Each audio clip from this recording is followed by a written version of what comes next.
Hello student, আজকে পড়াচ্ছি number system. Number সিস্টেমের মধ্যে কী কী নাম্বারস পড়ে দেখে নাও। দেখো, ইভেন নাম্বারের মধ্যে কীগুলো থাকবে?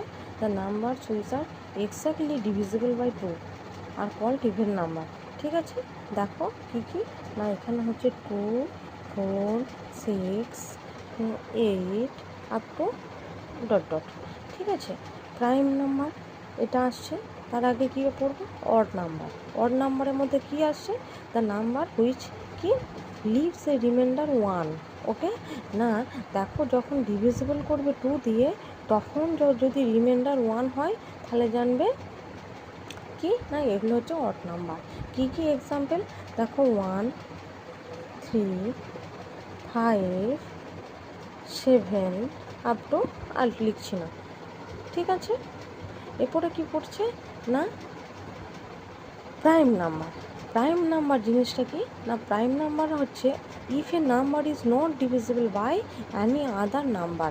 মানে প্রাইম নাম্বারগুলোকে কিন্তু কোনো নাম্বার দিয়েই ডিভিজিবল হয় না। ঠিক আছে, কোনো নাম্বার দিয়ে এটাকে ডিভিজিবল করা যায় না। কি কি দেখো, প্রাইম নাম্বারের মধ্যে এক একটা এক্সাম্পল দিয়ে দিচ্ছি। 13, 11, 29। ওকে, এইগুলো সব হচ্ছে কিন্তু কি প্রাইম নাম্বার। এরপর প্রাইমের মধ্যে আর একটা আছে না কো প্রাইম নাম্বার। না কি কি না কো প্রাইম না prime to each other. Co prime মানে হচ্ছে প্রাইম টু ইচ আদার, না two numbers individually may not be a prime or composite. ঠিক আছে, কি কি না একটা এক্সাম্পল দেখে নাও না, 3, 5 দুজনে কিন্তু কো প্রাইম। ঠিক আছে, ওদের মধ্যে কোনো কমন ডিভিজিবল নেই, তাহলে এটা হচ্ছে কো প্রাইম নাম্বার। ঠিক আছে, যেমন 7, 4 ওদের মধ্যে কিন্তু কোনো কমন ডিভিজিবল নেই, তাহলে এগুলো হচ্ছে কো প্রাইম নাম্বার।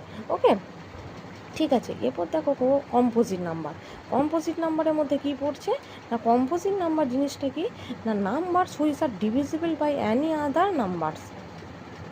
ঠিক আছে, অ্যালং উইথ 1 অ্যান্ড ইটসেলফ থাকবেই তো। ঠিক আছে, কি কি না দেখো, কম্পোজিট নাম্বারের মধ্যে পড়ছে 4, 6, 8। ঠিক আছে, আরও এক্সাম্পল দেওয়াই যায়। ওকে,